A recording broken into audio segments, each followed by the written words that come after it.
அனைவருக்கும் இனிய தீபாவளி நல்வாழ்த்துக்கள். Wish you happy Deepavali. எல்லாருமே சேஃபாக தீபாவளியை செலிப்ரேஷன் பண்ணியிருப்பீங்கன்னு நினைக்கிறேன். பூஜையுமே அதே மாதிரி அவங்கவுங்க வீட்டில் நல்லபடியாக பண்ணியிருப்பீங்கன்னு நினைக்கிறேன். நான் வந்துட்டு ஆஸ் யூஷுவல் ஏதாச்சும் பண்டிகை அப்படின்னா நான் ஊருக்கு கிளம்பிடுவேன். எங்கள் வீட்டு தீபாவளி எப்படி செலிப்ரேஷன் பண்ண அப்படின்றத சிம்பிளாக பார்க்கலாம்.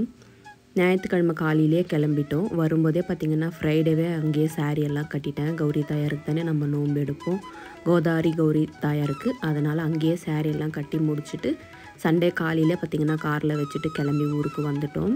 வந்த உடனே பிரேக்ஃபாஸ்ட் எல்லாம் சாப்பிட்டு முடிச்சுட்டு ஆஸ் யூஷுவல் பார்த்திங்கன்னா அதிரசம் வந்து எப்போவுமே ஒரு நாளைக்கு தீபாவளி கொண்டாடுவோம் இல்லைங்களா, நோன்பு அதுக்கு ஒரு நாள் முன்னாடி தான் எப்போவுமே வந்துட்டு அதிரசம் செய்வோம். வந்த உடனே பார்த்திங்கன்னா பிரேக்ஃபாஸ்ட் முடிச்சுட்டு அதிரசம் தான் செய்ய ஆரம்பிச்சிட்டோம்.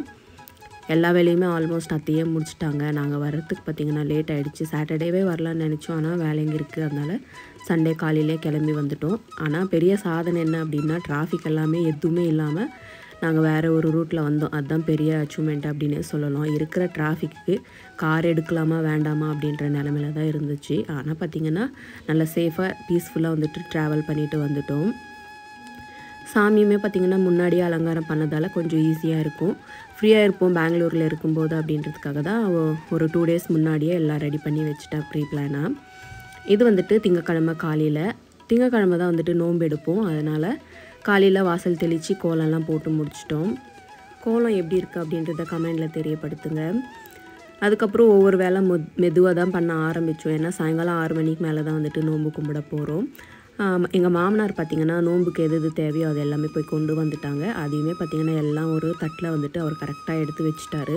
அது எல்லாமே எண்ணி வைக்கணும். அதனால் அவரே பார்த்திங்கன்னா எல்லாம் எண்ணிட்டு கரெக்டாக நீட்டாக வந்து அரேஞ்ச் பண்ணிவிடுவாங்க. வெத்தலை, பாக்கு, மஞ்சள், அதிரசம் எல்லாமே பார்த்திங்கன்னா எண்ணி கையில் தான் வைக்கணும். அதனால் எண்ணி க்ளீனாக வந்துட்டு தாம்பால் தட்டில் வந்து ரெடி பண்ணி வச்சுட்டாங்க. பழம் எல்லாமே ஒரு தட்டில் ரெடி பண்ணி வச்சுட்டாங்க. ஆஸ் யூஷுவலாக என்னுடைய வேலைங்க தானே இருக்குது, அதெல்லாம் நான் பார்த்துட்ருந்தேன். பூஜை ரூமில் கொஞ்சம் நேரம் அலங்காரம் பண்ணுற வேலை, அதுக்கப்புறம் கிச்சனில் அத்தைக்கு கொஞ்சம் சமையலில் ஹெல்ப் பண்ணுற வேலை அப்படின்னு சொல்லிட்டு போய்கிட்டு இருந்துச்சு. நான் வந்துட்டு இந்த லக்ஷ்மி தாயாருக்கு எந்தெந்த பொருள் ரொம்ப விருப்பமோ அதெல்லாம் பார்த்திங்கன்னா ஒரு பவுலில் எடுத்து வச்சுட்டு இருந்தேன். அங்கேருந்தே வரும்போது கொண்டு வந்துட்டேன். அதனால் அதையுமே ஒரு பவுலில் எடுத்து வச்சுட்ருக்கேன். அதுக்கப்புறம் அத்தைக்கிட்ட பார்த்திங்கன்னா சில்வரில் ஃபேஸ் இருக்குது. அதுக்கு வந்து கொஞ்சம் சின்ன சின்ன டெக்கரேஷன் பண்ணலாம் அப்படின்னு சொல்லிட்டு தான் ரெடி பண்ணிகிட்டு இருந்தோம். பின்னாடி அந்த ஆர்ச் ரெடி பண்ண நல்லா டைட்டாக வந்துட்டு செட் பண்ணி வச்சுட்டேன் கட்டுறதுக்கு. அது நல்லா பொருந்துடுச்சு பின்னாடி.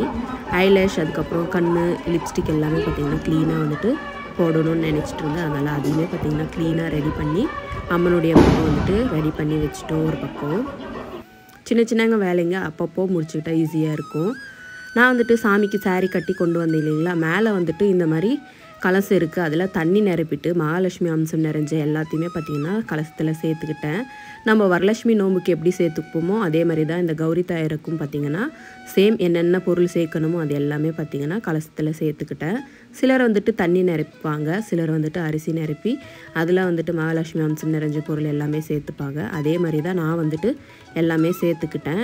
எப்போவுமே இந்த கலசத்தில் வந்துட்டு தண்ணி தான் நிரப்புவோம். அதனால் தண்ணி நிரப்பிட்டு இந்த மாதிரி அழகாக வந்து எல்லா பொருளுமே போட்டு வச்சுக்கிட்டேன். முகம் பார்க்கவே ரொம்ப அம்சமாக இருந்துச்சு க்ளீனாக ரெடி பண்ண உடனே. அதனால தான் கொஞ்சம் நேரம் கையில் வச்சுக்கிட்டு பார்த்துட்டு இருந்தேன். அப்படியே ஒரு கிளிக்குமே எடுத்துக்கிட்டேன். சின்ன சின்ன அரேஞ்ச்மெண்ட் இருந்துச்சு, அது எல்லாமே பார்த்துட்டு இருந்தோம். நான் வந்துட்டு சாரீ வந்து கட்டியிருந்தேன். அதை ஒரு டேபிள் போட்டு பூஜை ரூமில் வந்து அழகாக செட் பண்ணிட்டேன். கொஞ்சம் அட்ஜஸ்ட்மெண்ட் பண்ண வேண்டி இருந்துச்சு. அது எல்லாமே க்ளீனாக ரெடி பண்ணிகிட்டு இருந்தேன். அதுக்கப்புறம் அத்தையும் பார்த்திங்கன்னா ஃபோட்டோக்கெல்லாம் பூ போட்டுட்டு இருந்தாங்க. நானுமே சாமிக்கு வந்துட்டு பூவெல்லாம் போட்டு முடிச்சுக்கிட்டேன். தீபாவளி அர்த்தம் என்ன அப்படின்னா தீப ஒளி அப்படின்றது தான் தீபாவளியுடைய அர்த்தம். தீபங்களை ஏற்றி அதில் வரும் ஒளியின் மூலமாக இருள் விலகணும். அதே போல் நம் மனதில் உள்ள தீமை என்னும் இருள் நீங்கி நன்மை எனும் பிரகாச ஒளி பெற தான் தீபாவளியை கொண்டாடுறோம். தீபாவளி அன்னைக்கு கேதார கௌரி விரதம் தான் கடைப்பிடிப்போம். இது பெண்களுக்கான விரதம். இந்த நோம்புடைய வரலாறு என்ன அப்படின்றது எல்லாத்தையுமே இந்த வீடியோவில் பார்க்க போகிறோம் இன்றைக்கி. பொதுவாக கேதார கௌரி நோன்பு அப்படின்றது 21 நாள் கடைப்பிடிப்பாங்க பெண்கள் எல்லாருமே. இது வந்துட்டு தசரா ஆரம்பிக்கும் இல்லைங்களா, அன்னிலேருந்து தீபாவளி நோன்பு, அதாவது அமாவாசை வருது இல்லைங்களா, அன்றைக்கி கடைசி நாள் முடிவில் தான் வந்துட்டு நோன்பை வந்து முடிப்பாங்க. பொதுவாக பார்த்திங்கன்னா 21 நாள் வந்துட்டு யாராலையுமே வந்து ஒரு பொழுது இருந்து அதை கடைப்பிடிக்க முடியாது இப்போ இருக்கிற சூழ்நிலையில். அதனால் தீபாவளி அன்னைக்கு அந்த நோன்பை வந்துட்டு முறையாக கடைப்பிடிப்பாங்க. அது கடைசி நாள் 21வது நாள் தான்.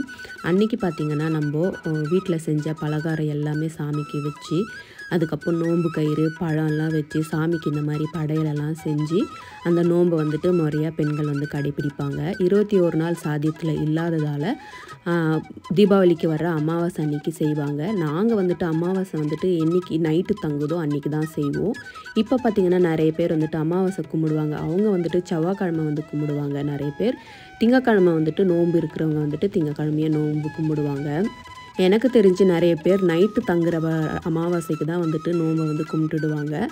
அந்த காலத்துலலாம் பார்த்திங்கன்னா 21 நாள் விரதம் இருந்து இந்த கோதாரி கௌரி நோன்பை வந்து சிறப்பாக வந்துட்டு தீபாவளி அன்னைக்கு முடிப்பாங்க. இப்போல்லாம் கண்டிப்பாக இருக்கணும்னா சாத்தியத்திலேயே இல்லை. அதனால தான் நம்ம கடைசி நாள் 21வது நாள் முடிவில் அமாவாசை அன்னைக்கு வந்துட்டு இந்த கோதாரி கௌரி விரதத்தை வந்து முடிப்போம். எனக்கு தீபாவளி அப்படின்னாலே எனக்கு ஞாபகம் வருது பார்த்திங்கன்னா, சின்னப்போ வந்துட்டு எங்கள் அத்தை ஒருத்தங்க வந்து நல்லா செய்வாங்க இந்த பூஜை வந்துட்டு, அந்த கௌரி பூஜையை. நம்ம வீட்டில் அம்மிக்கல் இருக்குது இல்லைங்களா, அந்த அம்மிக்கல்லையே பார்த்திங்கன்னா அந்த கல்லை நல்லா சுத்தம் பண்ணிவிட்டு அதுலேயே மஞ்சள் அரைச்சிடுவாங்க முதல்ல அம்மிக்கல்லில். அதுக்கப்புறம் அந்த மஞ்சளை எடுத்து அந்த அம்மிக்கல்லுக்கே பார்த்திங்கன்னா நல்லா அம்மனுடைய முகத்தை வந்துட்டு மஞ்சள்லேயே அழகாக செஞ்சுட்டு அலங்காரம் எல்லாம் பண்ணுவாங்க. அதுக்கே பார்த்திங்கன்னா நகையெல்லாம் போட்டு நல்லா அலங்காரம் பண்ணி அவங்க வந்துட்டு நோன்பை வந்து சிறப்பாக செய்வாங்க. நோன்பை வந்து எடுத்துட்டு அதுக்கப்புறம் அம்மனுடைய ஸ்லோகம் எல்லாம் சொல்லி பூஜை எல்லாம் பண்ணுவாங்க. ரொம்ப பார்க்குறதுக்கு அந்தளவுக்கு சூப்பராக இருக்கும். காலையிலேருந்து ஒரு பொழுது இருந்து எல்லாமே செஞ்சு அந்த நோன்பை வந்துட்டு சிறப்பாக வந்து கொண்டாடுவாங்க. அதுக்கப்புறம் நோன்பு கயிறு எல்லாமே கட்டிட்டு அவங்கவுங்க பூஜையை முடிச்சுக்கிட்டு ஒரு பொழுது எல்லாமே முடிச்சுக்கிட்டு அதுக்கப்புறமா தான் சாப்பிடுவாங்க. அப்போல்லாம் பார்க்குறதுக்கு அந்தளவுக்கு சூப்பராக இருக்கும். இப்போ வந்துட்டு நமக்கு ஏற்ற மாதிரி அழகாக பண்ணிப்போம். இப்போவுமே நிறைய பேர் மஞ்சளில் வந்துட்டு செஞ்சு வைப்பாங்க. பார்க்கவே சூப்பராக இருக்கும். அந்த மஞ்சள் முகம் வந்துட்டு அந்த அளவுக்கு அம்சமாக இருக்கும் பார்க்கவே. ஒவ்வொருத்தருக்கு ஏற்ற மாதிரி ஒவ்வொரு மாதிரி வந்து பூஜையெல்லாம் இப்போ பண்ணிக்கிறோம். எந்த பூஜை பண்ணாலுமே நம்ம திருப்தியாக பண்ணாலே போதும். மனசுக்கு திருப்தியாக செய்கிற எந்த ஒரு விஷயமே கண்டிப்பாக அதை போய் அந்த எங்கே சேரணுமோ அதுக்கிட்ட போய் சேரும் அப்படின்னு சொல்லுவாங்க. அதே மாதிரி தான் பூஜையுமே பார்த்திங்கன்னா எப்போ செஞ்சாலுமே நம்ம மனசுக்கு திருப்தியாக செஞ்சால் அது கண்டிப்பாக பலனை கொடுக்கும். எங்கள் வீட்டு தீபாவளியுமே பார்த்திங்கன்னா நல்லபடியாக போச்சு. அதுக்கப்புறம் நோன்புமே பார்த்திங்கன்னா நல்லபடியாக முடிச்சிட்டோம். காலையிலேருந்து நானும் அத்தை விரதம். வீட்டில் இருக்கவங்க எல்லாருக்குமே பார்த்திங்கன்னா காலையில் பிரேக்ஃபாஸ்ட்டு அதுக்கப்புறம் லஞ்ச் எல்லாமே ரெடி பண்ணி கொடுத்துட்டோம். சாமிக்கு வந்துட்டு தளிகை போடுறதுக்கெல்லாம் தனியாக வந்துட்டு செஞ்சாச்சு.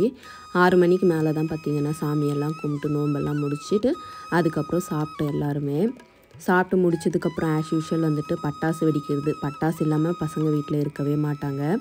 அதுக்கப்புறம் பார்த்திங்கன்னா பட்டாசு வெடிச்சிட்டு ரொம்ப ஜாலியாக ஃபன் பண்ணிகிட்டு இருந்தாங்க. இதுவுமே பார்த்திங்கன்னா கொஞ்சம் லேட் ஆகிடுச்சு. மழை பெஞ்சிட்டு இருந்துச்சு. அதுக்கப்புறம் மழை விட்டதுக்கப்புறமா தான் பார்த்திங்கன்னா பசங்க வெளியே வந்து பட்டாசு வெடிக்கவே ஆரம்பித்தாங்க. பட்டாசு வெடிக்கும்போது பார்த்திங்கன்னா மனசில் இருக்கிற கஷ்டம் கூட எல்லாமே அந்த பட்டாசு மாதிரியே வெடிச்சு போனால் நல்லாயிருக்கும் அப்படின்ற மாதிரி தோணும்.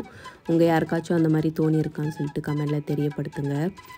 மண்டையில் எப்படியாச்சும் ஏதாச்சும் ஒரு விஷயத்தை போட்டுட்டு வந்து ரொம்ப குழம்பிட்டே இருக்கோம். அப்படியே மண்டை வெடிக்கிற மாதிரி இருக்குது அப்படின்னு நினைப்போம் இல்லைங்களா. அந்த மாதிரி பட்டாசு வெடிக்கும் போதே பார்த்திங்கன்னா இந்த பட்டாசு வெடிக்கிற மாதிரி நம்ம மனசில் இருக்கிறதுமே வெடிஞ்சு தூள் தூளாக போனால் எப்படி இருக்கும் அப்படின்ற மாதிரி நிறைய வாட்டி எனக்கு தோணும். உங்களுக்கு எப்படி தோணுதுன்னு சொல்லிட்டு அதையுமே கமெண்டில் தெரியப்படுத்துங்க. ஊருக்கு வந்தாலே பார்த்திங்கன்னா கொஞ்சம் எனக்கு பீஸ்ஃபுல்லாக இருக்கும். ஏன்னா அங்கே தான் வேலை செஞ்சுட்டே இருப்போம். வீட்டுக்கு வந்தால் இங்கே அத்தை வந்துட்டு எல்லா வேலையுமே அவங்களே செஞ்சுடுவாங்க. முக்கால்வாசி வேலை எனக்கு அந்தளவுக்கு எந்த வேலையுமே இருக்காது. இந்த வருஷமும் பார்த்திங்கன்னா தீபாவளிக்கு அந்த மாதிரி தான் இருந்துச்சு. ஏன்னா நம்ம எல்லா வேலையுமே முடிச்சுட்டு வரத்துக்குள்ளே இங்கே பாதி வேலை அத்தை முடிச்சுடுவாங்க. ஏதாச்சும் சின்ன சின்ன பூஜை வேலைங்க ஏதாச்சும் மேலோட்டமாக இருக்கிற வேலை மட்டும்தான் பார்ப்பேன். அதனால் கொஞ்சம் பீஸ்ஃபுல்லாக தான் இருப்பேன். ரொம்ப ஜாலியாக ஃபன்னாக போய்கிட்டு இருந்துச்சு. எல்லாருமே பார்த்திங்கன்னா தெருவில் எல்லாமே ஒவ்வொருத்தராக வந்து பட்டாசு வெடிக்க ஆரம்பிச்சிட்டாங்க. சாமி அலங்காரம் வந்துட்டு மாமனார் ஃபோட்டோ அனுப்பிச்ச உடனே பார்த்திங்கன்னா அத்தை ஒருத்தங்க வந்துட்டு பார்க்கணுன்னு சொல்லிட்டு நேராக வீட்டுக்கே வந்துட்டாங்க. வந்து சாமியெல்லாம் கும்பிட்டுட்டு திருப்தியாக வந்துட்டு சாமியை கொஞ்சம் நேரம் பார்த்துட்டு நல்லா இருக்குன்னு சொல்லிட்டு அந்த அளவுக்கு திருப்தியாக இருக்குது பார்த்தது சாமி அப்படின்னு சொல்லிட்டு கொஞ்சம் நேரம் வீட்லேயே இருந்துட்டு பேசிட்டு அதுக்கப்புறம் மஞ்சள் குங்குமம் கொடுத்தேன் வாங்கிக்கிட்டு கிளம்பிட்டாங்க. யாருக்கெல்லாம் அம்மனுடைய அலங்காரம் பிடிச்சிருக்கு அப்படின்றத கமெண்ட்ஸில் தெரியப்படுத்துங்க. எங்கள் வீட்டு நோன்பு எங்கள் வீட்டு தீபாவளி இந்த மாதிரி தான் சிறப்பாக போச்சு. இந்த வீடியோ பிடிச்சிருந்தா மறக்காமல் லைக்ஸ் அண்ட் கமெண்ட்ஸையுமே தெரியப்படுத்துங்க. அடுத்த வீடியோவில் பார்க்கலாம். Bye friends. சந்தியா லோகேஷ்.